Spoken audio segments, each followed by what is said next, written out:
இப்போ என்னோட salary வந்து 50,000. நீங்க பேசிக் எக்ஸ்பென்சஸ் 40% சொல்றீங்க. ஸோ 50,000ல 20,000 என்னோட பேசிக் எக்ஸ்பென்சஸ்க்கு ஸ்பெண்ட் பண்ணுன்றீங்க. 20,000 வச்சு சென்னையில ரீடைன் பண்ண முடியுமா? சின்ன ஒரு சர்ஜரினா கூட மினிமம் 3 to 5 lakh வந்து ஸ்பெண்ட் பண்றாங்க. அப்போ என்டையர் ஃபேமிலிக்கு அப்படிங்கும்போது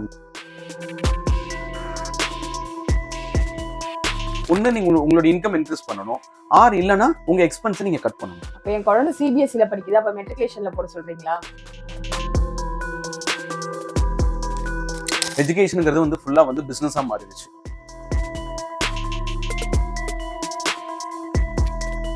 வீடுங்கிற அந்த ஒரு கோலை மட்டும் ஸ்ட்ராங்கா பிளான் பண்றாங்க. இதனாலதான் என்ன நடக்குது அப்படின்னா,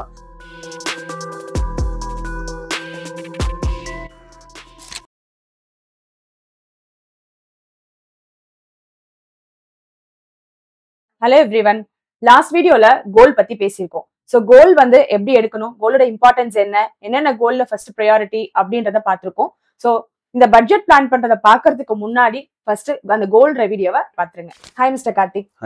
இப்போ லாஸ்ட் வீடியோல கோல் பத்தி நம்ம பேசியிருந்தோம். ஸோ கோலோட இம்பார்ட்டன்ஸ் எல்லாமே பார்த்திருந்தோம். இப்போ நான் கோல் எடுத்துட்டேன். கோல் எடுத்ததுக்கு அப்புறம் நெக்ஸ்ட் ப்ராசஸ் என்ன? நெக்ஸ்ட் ஸ்டெப் வந்து பாத்தீங்கன்னா பட்ஜெட் தான். இது ஒரு நல்ல ஒரு சூப்பரான ஒரு ஃபார்முலா மாதிரி சொல்றோம். ஏன்னா ஆல்மோஸ்ட் ஒரு 10 to 15 இயர்ஸா நாங்க ஃபாலோ பண்றோம். சக்சஸா இருக்கு.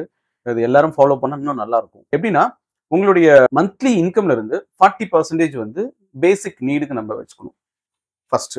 தென் அடுத்த இம்பார்ட்டன்ட் செகண்ட் என்ன அப்படின்னா, டேர்ம் அண்ட் ஹெல்த்துக்கு ஒரு 5%. தென் சைல்டு எஜுகேஷனுக்கு 10%, ரிட்டையர்மெண்ட்டுக்கு ஒரு 10%, தென் கார்பஸ் கிரியேஷனுக்கு ஒரு 10%. அப்போ ஆல்மோஸ்ட் வந்து ஒரு 75% கம்ப்ளீட் ஆயிடும். பேலன்ஸ் வந்து ஒரு 25% வந்து உங்களுடைய பர்சனல் ஹாப்பினஸ்க்காக, அது என்ன வேணாலும் இருக்கலாம். ஸோ அதுக்கு ஒரு 25%. ஸோ ஆல்மோஸ்ட் வந்து உங்களுடைய இன்கம் இந்த மாதிரி ஸ்ப்ளிட் பண்ணி பட்ஜெட் போட்டுட்டீங்க அப்படின்னா ஒரு பர்ஃபெக்டான ஒரு பிளான்ல நம்ம சேவ் பண்ண ஆரம்பிக்கலாம். இப்போ என்னோட salary வந்து 50,000. நீங்க பேசிக் எக்ஸ்பென்சஸ் 40% சொல்றீங்க. ஸோ 50,000ல 20,000 என்னோட பேசிக் எக்ஸ்பென்சஸ்க்கு ஸ்பெண்ட் பண்ணுன்றீங்க. 20,000 வச்சு சென்னையில ரீடைன் பண்ண முடியுமா?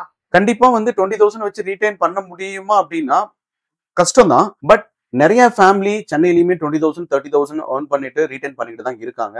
ஸோ என்னன்னா, நம்மளுடைய பட்ஜெட் போட்டுட்டு ஓகே இவ்வளவுதான் நம்மளுடைய பேசிக் நீடுக்கு நம்ம வந்து ஸ்பெண்ட் பண்ணணும் அப்படின்னு ஒரு பிளான் பண்ணிட்டு நம்ம வந்து ஒரு ப்ராப்பரா கொண்டு போனோம் அப்படின்னா நம்மளால பண்ண முடியும். ஏன்னா நம்ம நிறைய பேர் பண்ற தப்பு என்ன பண்றோம் அப்படின்னா, சேலரி ஒரு பட்ஜெட் போட்டிருப்போம்ல, அந்த பட்ஜெட்டோட அதிகமா ஸ்பெண்ட் பண்ண ஆரம்பிச்சிடுறோம். அப்ப பண்ணும்போது என்ன ஆகுதுன்னா, அதர் சேவிங்ஸ் அதர் இன்வெஸ்ட்மெண்ட்ஸ் எல்லாமே பண்ண முடியாம போயிருது. ஸோ நம்மளுடைய இன்கம் இன்க்ரீஸ் ஆக நம்மளுடைய லக்ஸரியை நம்ம தேட ஆரம்பிச்சிடும். நம்மளுடைய சர்ப்ளஸும் மைனஸ் ஆயிருது. அப்ப என்ன ஆகும், டிஃபால்ட்டா நம்ம அதர் இன்வெஸ்ட்மெண்ட்ஸ் நம்ம போகவே முடியாது. ஸோ அப்ப இந்த மாதிரி ஒரு பட்ஜெட் பிளான் பண்ணும்போது என்ன ஆகும்னா, அந்த பட்ஜெட்குள்ள நான் ஸ்பெண்ட் பண்ற மாதிரி பிளான் பண்ணலாம். இப்போ 2 lakh salary வாங்குறவங்க மந்த்லி 5% வந்து ஸ்பெண்ட் பண்ணோம்னா 10,000. ஸோ அப்ப அந்த 10,000 வந்து டேர்முக்கும் ஹெல்த்துக்கும் அதிகம் இல்லையா? கண்டிப்பா அதிகம் தான். ஏன்னா மந்த்லி வந்து ஒரு 10,000 rupees ஸ்பெண்ட் பண்ணும்போது, ஏன்னா அதுல இருந்து நமக்கு பெரிய ரிட்டர்ன் எதுவும் வராது. ஸோ எல்லாருக்கும் அந்த தாட் இருக்கும். பட் என்னன்னா, மெயின் இம்பார்ட்டன்ட், நம்மளுடைய இன்கம் அதிகமாகும் போது நம்மளுடைய ரெஸ்பான்சிபிலிட்டியும் அதிகமா இருக்கு. ஒரு ஹியூமன் லைஃப் வேல்யூன்னு இருக்கு நம்மளா டேர்ம்ல. ஹியூமன் லைஃப் வேல்யூ அப்படின்னா நம்மளுடைய ஆனுவல் இன்கம் இன்ட்டு 25 times ஒரு இன்சூரன்ஸ் கவரேஜ் வச்சுக்கணும் அப்படின்னு சொல்லுவாங்க. பர்பஸ் இருக்காங்கன்னா, ஸோ சப்போஸ் நாளைக்கு எனிதிங் ஹேப்பன் அப்படின்னா அந்த ஃபேமிலிக்கு அந்த வேல்யூ வந்து ரீப்ளேஸ்மெண்ட் இன்கமா போகும். அப்ப அதுக்காக நம்மனா, இப்ப என்னோட இன்கம் வந்து ஒரு எக்ஸாம்பிள் ஒரு 20 lakh இருக்கலாம். பட் மேபி அனதர் ஒரு 2 years 3 years அப்புறம் ஒரு 30 lakh மாறுது, ஒரு 50 lakh மாறுது அப்படிங்கும்போது டெஃபினட்டா நம்மளுடைய கவரேஜ் இன்க்ரீஸ் ஆகும். அப்ப கவரேஜ் அதிகமா எடுக்கணும்னா என்ன நடக்கும், நம்மளுடைய பிரீமியமும் அதிகம். சேம் அதுதான் ஹெல்த் இன்சூரன்ஸ்லயும். அப்ப ஹெல்த் இன்சூரன்ஸ்லயும் என்ன பண்றாங்க, நிறைய பேர் பார்த்திருக்கோம், எங்களுடைய கிளைண்ட்ஸும் பாத்தீங்கன்னா நிறைய மிஸ்டேக்ஸ் நடக்கிறது. என்னன்னா 5 lakh போதும், 3 lakh போதும், மினிமம் லெவல் கவரேஜ் வந்து எடுத்துக்கலாம் அப்படிங்கிறாங்க. இன்னைக்கு நம்ம பார்த்தாவே தெரியும், ஒரு சின்ன ஒரு சர்ஜரினா கூட மினிமம் 3 to 5 lakh வந்து ஸ்பெண்ட் பண்றாங்க. அப்ப என்டையர் ஃபேமிலிக்கு அப்படிங்கும்போது நம்மளுடைய பட்ஜெட் வந்து கண்டிப்பா அதுக்கு அதிகமான அமௌண்ட்டை ஸ்பெண்ட் பண்ணா மட்டும்தான் நம்ம வந்து ஃபேமிலியை சேஃப் கார்டா பண்ண முடியும். இல்லை அப்படின்னா எவ்வளவு அமௌண்ட் நம்ம சேவ் பண்ணாலும் ஃபியூச்சர்ல அந்த அமௌண்ட்ல தான் நம்ம என்ன பண்ண முடியும், செல் பண்ணிட்டு நம்மளுடைய மெடிக்கல் எமர்ஜென்சியை வந்து நம்ம அதை வச்சுதான் நம்ம கிளைம் பண்ற மாதிரி இருக்கும். ஸோ அதனால இதை மேண்டட்ரியா ஃபாலோ பண்ணும். நிறைய பேருக்கு இந்த டவுட் தான் இருக்கு, 5% வந்து பெரிய வேல்யூ, இந்த வேல்யூ நான் வந்து மாசம் மாசம் ஸ்பெண்ட் பண்றது யூஸ்லெஸ் அப்படின்ட்டு. நான் ஒரே ஒரு அட்வைஸ் தான் என்ன சொல்றேன் அப்படின்னா, எதுவுமே நடக்கல அப்படின்னா ஓகே நம்ம ஒரு டொனேட் பண்ற மாதிரி வச்சுக்கலாம். அந்த ஃபார்முலாவை ரெகுலரா ஃபாலோ பண்ணும்போது நம்மளுக்கு இன்கம் இன்க்ரீஸ் ஆகும் போது டிஃபால்ட்டா நம்ம என்ன பண்ணுவோம், நமக்கே மைண்ட் ஃபிக்ஸ் ஆயிடும். ஆட்டோமேட்டிக்கா சம் அஷ்யூர்ட் நம்ம அதிகமா எடுத்துக்கும். இப்போ எனக்கு ஒரு 3 crores இருக்குன்னா நாளைக்கு 10 crores எடுப்பேன். அதுக்குமா இன்கம் இன்க்ரீஸ் ஆக என்னுடைய கவரேஜ் இன்க்ரீஸ் ஆயிடும். அதனால மேண்டட்டரியா அதை ஃபாலோ பண்றதுதான் நல்லது. இப்ப சைல்டோட எஜுகேஷனுக்கு 10% சொல்றீங்க. நான் ஒரு 1 lakh salary வாங்குறேன். சோ 10% போது 10,000. அப்போ வருஷத்துக்கு 1.2 lakhs. இப்போ ஒரு குழந்தைக்கே 1,20,000 ரூபாய் மேல ஆகுது. எனக்கு 2 குழந்தை இருக்காங்க. இது வச்சு நான் எப்படி சைல்டோட எஜுகேஷன் பிளான் பண்ண முடியும்? இப்பவே இது பத்தல. பிளஸ் இன்ஃபிளேஷனும் பீட் பண்ணும்போது ஃபியூச்சர்ல இது கண்டிப்பா எனக்கு பத்தாதே. நீங்க சொல்ற பாயிண்ட் கரெக்ட் தான். பட் என்னன்னா நீங்க தான் பிளான் பண்ணணும் இந்த இடத்துல. இன்னைக்கு வந்து நீங்க ஃபர்ஸ்ட் ஸ்டாண்டர்ட் செகண்ட் இந்த லெவல் எஜுகேஷனுக்கே நீங்க இவ்வளவு அமௌண்ட் ஸ்பெண்ட் பண்ணும்போது அப்ப என்ன நடக்கும்? அப்ப ஃபியூச்சர் நீங்க வந்து ஒரு காலேஜ் எல்லாம் போகும்போது உங்களுடைய பட்ஜெட் கண்டிப்பா பெரிய லெவல்ல இருக்கும். அப்ப நீங்க இந்த டைம்ல இந்த இடத்துல இந்த பட்ஜெட்ல தான் பண்ணணுங்கிற நீங்க ஒரு ப்ரீ பிளான் பண்ணா மட்டும்தான் மாத்த முடியும். ஏன்னா உங்களுடைய பட்ஜெட்ல இருந்து அந்த 10% எக்ஸாக்டா வந்து ஒரு சைல்டுக்கே ஸ்பெண்ட் பண்ணீங்கன்னா அப்போ ஒண்ணு நீங்க உங்களுடைய இன்கம் இன்க்ரீஸ் பண்ணணும், ஆர் இல்லைன்னா உங்க எக்ஸ்பென்ஸை நீங்க கட் பண்ணணும். அப்ப என் குழந்தை சிபிஎஸ்சில படிக்குது, அப்ப மெட்ரிகுலேஷன்ல போட சொல்றீங்களா? கண்டிப்பா வந்து மெட்ரிகுலேஷன்ல எக்ஸ்பென்ஸ் கம்மியா இருக்குன்னா நீங்க அதை பண்ணி தான் ஆகணும். இல்ல உங்க இன்கமை இன்க்ரீஸ் பண்ணணும். அதுதான் நான் ஃபர்ஸ்ட் ஆரம்பிக்கும் போதே சொன்னேன். உங்களுடைய இன்கம் என்னவோ அந்த இன்கமுக்கு நீங்க பிளான் டிசைட் பண்ணுங்க. ஏன் இன்கம் வந்து 5 lakh இருக்கு அப்படிங்கும் போது நீங்க அதுக்கான பட்ஜெட் பிளான் பண்ணலாம். பட் உங்களோட இன்கம் 1 lakh தான் இருக்கு அப்படிங்கும் போது நீங்க அந்த பட்ஜெட் ஒரு 10,000 தான் ஸ்பெண்ட் பண்ண முடியும் அப்படிங்கும் போது அப்ப நீங்க அந்த 10,000க்கு உங்களுக்கு எங்க அஃபோர்டபுளா இருக்கோ நீங்க அங்கதானே பிளான் பண்ணணும். அப்ப நீங்க சொல்ல வர்றது உங்க இன்கம்க்கு ஏத்த மாதிரி உங்க எஜுகேஷன் ஸ்டாண்டர்டையும் நீங்க கம்மி பண்ணிக்கோங்க அப்படின்றீங்க. உங்க இன்கம் அதிகமாச்சுன்னா ஸ்டாண்டர்ட் இன்க்ரீஸ் பண்ணிக்கோங்க, இல்ல கம்மியா இருந்தா கம்மி பண்ணிக்கோங்கன்னு சொல்றீங்க. கரெக்ட்.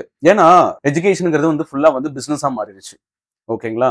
ஸோ அப்ப வந்து நம்ம பிரைவேட் ஸ்கூல்ல தேடி போறோம், ஹையர் ஸ்டாண்டர்ட் இருக்கு அப்படின்னு சொல்லிட்டு பட்ஜெட்டை ஸ்பெண்ட் பண்றோம். சப்போஸ் நம்ம இது பண்ணாம என்னுடைய டோட்டல் சேவிங்ஸுமே வந்து சைல்டுக்காக இன்வெஸ்ட்மெண்ட் பண்றோம்னா நம்ம அதர் பேராமீட்டர் எல்லாத்தையுமே மிஸ் பண்ணிடுவோம். அப்ப நம்மளுடைய பட்ஜெட்ல பிளான் பண்ணா மட்டும்தான் அதர் இன்வெஸ்ட்மெண்ட்ஸ் அதர் கோலுக்கு நம்ம வந்து மணியை ஸ்பெண்ட் பண்ண முடியும், இல்லைன்னா ஸ்பெண்ட் பண்ண முடியாது. அப்ப நாம வந்து காம்ப்ரமைஸ் பண்ணி தான் ஆகணும், வேற வழி இல்லை. இப்போ நீங்க ரிட்டையர்மெண்ட்க்கு வந்து ஒரு 10% நீங்க வந்து ஸ்பிளிட் பண்ணணும் அப்படின்னு சொன்னீங்க. இப்போ நான் வந்து ஒரு 1 lakh earn பண்றேன். அப்போ 10%னா 10,000. இப்போ நான் 10,000 சேவ் பண்ணா எனக்கு ரிட்டையர்மெண்ட்க்கு இன்னொரு 20-30 வருஷம் இருக்குன்னு வச்சுக்கலாம். இந்த 1 lakh விட அதிகமா தான் அப்ப எனக்கு தேவைப்படும். இந்த 10,000 வச்சு 1 lakhக்கு மேல என்னால எடுக்க முடியுமா? கண்டிப்பா எடுக்கலாம். ஏன்னா நீங்க 10,000 rupees நீங்க இன்வெஸ்ட்மெண்ட் பண்றீங்க அப்படின்னா லாங் டேர்ம்ல நம்ம போகும்போது அட்லீஸ்ட் நம்ம வந்து கொஞ்சம் ரிஸ்க் ஓரியன்டான இன்வெஸ்ட்மெண்ட்ஸ் தான் போவோம். ஸோ ஆவரேஜா ஒரு 15% ரிட்டர்ன் வர மாதிரி ஒரு இன்வெஸ்ட்மெண்ட்ஸ்க்கு போறோம் அப்படின்னா ஒரு 20 yearsல க்ளோஸ் அபவுட் ஒரு 1.3 to 1.4 crores கிடைக்கும். அப்ப அந்த 1.4 crores கிடைச்சிச்சுன்னா ஈவன் நம்மளுடைய SWP ஸ்கீம் அதுல நம்ம பிளான் பண்ணா கூட ஸோ மந்த்லி ஒரு 1 lakh இன்கம் எடுக்கிற மாதிரி பிளான் பண்ணிக்கலாம். அந்த ஆப்ஷன்ஸ் இருக்கு. ஆனா நம்ம லாங் டேர்ம்ல சேவ் பண்ணணும். எந்த டிஸ்கண்டினியூ இல்லாம பண்ணாதான் நம்ம அந்த பிளானை அச்சீவ் பண்ண முடியும். அதே மாதிரி கார்பஸ் கிரியேஷனுக்கு ஒரு 10% சொல்லியிருந்தீங்க. இப்போ நான் 1 lakh earn பண்ணிட்டு இருக்கேன். எனக்கு இன்னொரு 20 வருஷம் கழிச்சு 30 வருஷம் கழிச்சு எனக்கு வந்து ஒரு 10 கோடி ரூபாய் வேணும் அப்படின்னா இந்த 10,000 வச்சு 10 கோடி மேக் பண்ண முடியுமா? கண்டிப்பா 10,000 வச்சு 10 கோடி மேக் பண்ண முடியும்னா முடியாது. கார்பஸ் கிரியேஷன் அப்படிங்கிறது நம்ம இந்த ஒரு ஸ்பிளிட் அப் கொடுத்ததே நம்மளுடைய பட்ஜெட்டுக்கு தகுந்த மாதிரி பிளான் பண்றதுக்காக தான். ஸோ நம்மளுடைய 10,000 வச்சுட்டு நம்ம எவ்வளவு மேக்ஸிமம் நம்ம ரிட்டர்ன்ஸ் எடுக்க முடியும். ஆவரேஜ் ரிட்டர்ன் பாத்தீங்கன்னா ஒரு 10%, 12% ரிஸ்க் ஓரியன்டா சொல்றேன். ஒரு ரிஸ்க் இல்லாம பேங்க்ல போட்டா ஒரு 6%, 7% கிடைக்கும். டெட் ஓரியன்டா இன்வெஸ்ட்மெண்ட்ஸ் 7-8% கிடைக்கும். ஸோ இந்த மாதிரி வந்து ரிட்டர்ன் பாத்தீங்கன்னா கொஞ்சம் லார்ஜ் கேப் ஃபண்ட்ஸ் எல்லாம் போகும்போது ஒரு 10%, 12% கிடைக்கும். இன்னும் கொஞ்சம் ரிஸ்க் அதிகமா எடுக்கிறோம்னா ஒரு 15%. நான் சொல்றது ஒரு 10 years 15 years நாடியோல சொல்றேன்.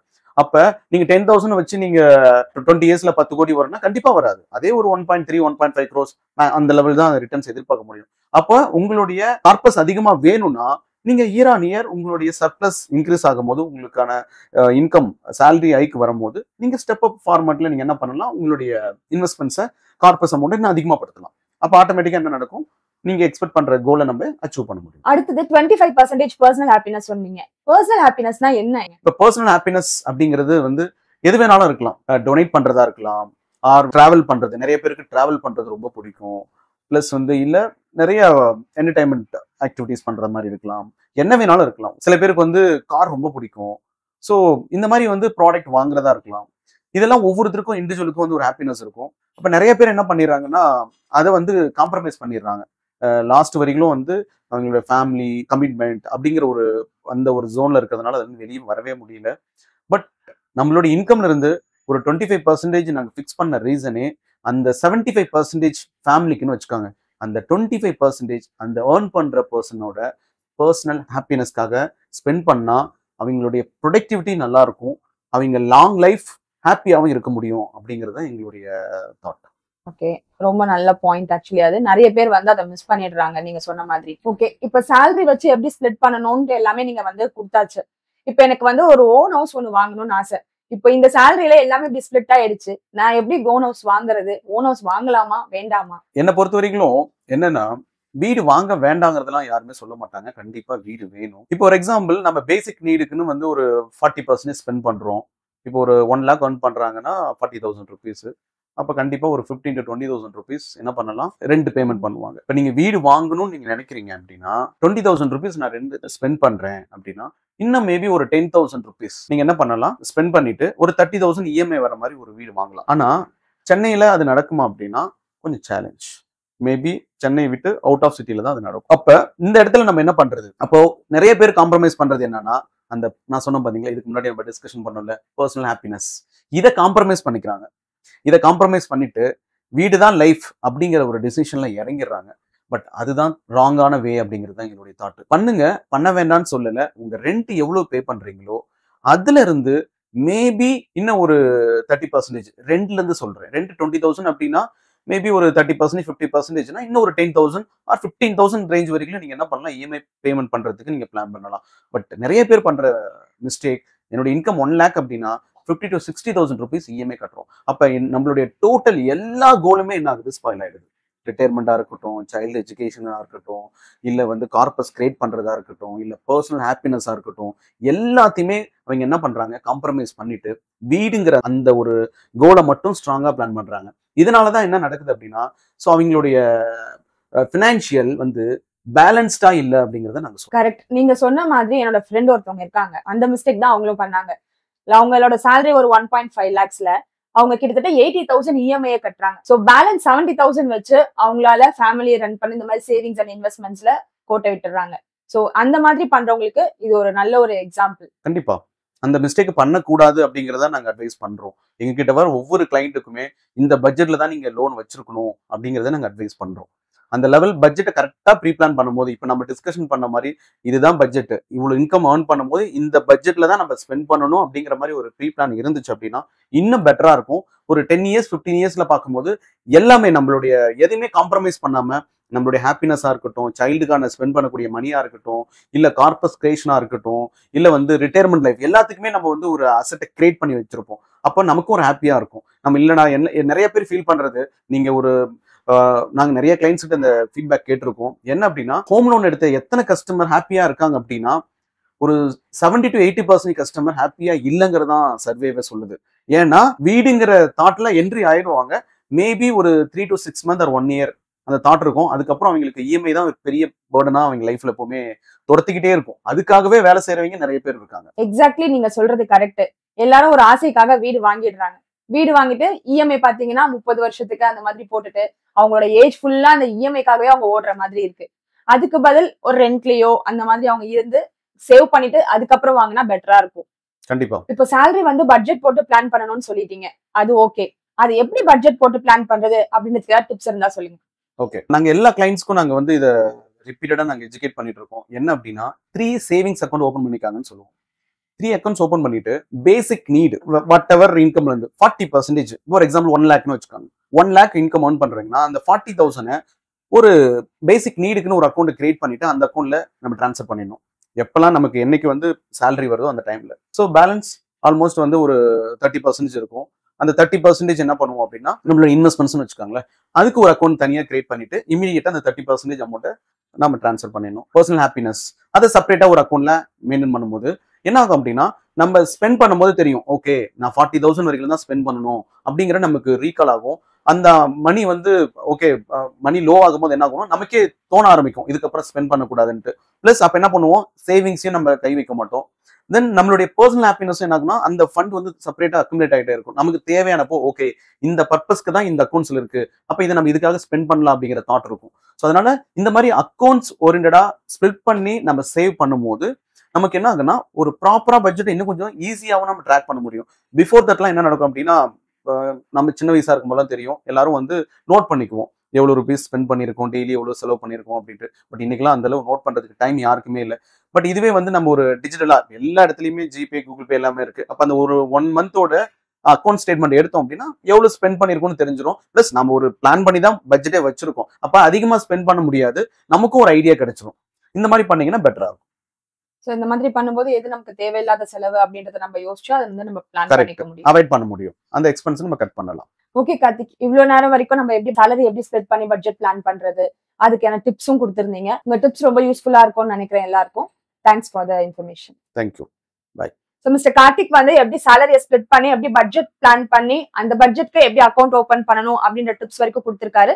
இது எல்லாருக்கும் யூஸ்ஃபுல்லா இருக்கும்னு நினைக்கிறேன். கண்டிப்பா இதை ஃபாலோ பண்ணிக்கோங்க. சோ இந்த வீடியோஸ் பத்தி உங்களுக்கு ஏதாவது கொஸ்டின்ஸ் இருந்துச்சு அப்படின்னா கமெண்ட் செக்ஷன்ல கமெண்ட் பண்ணுங்க. அதுக்கான ஆன்சர் நெக்ஸ்ட் வீடியோல உங்களுக்கு கொடுக்குறோம். தேங்க்யூ.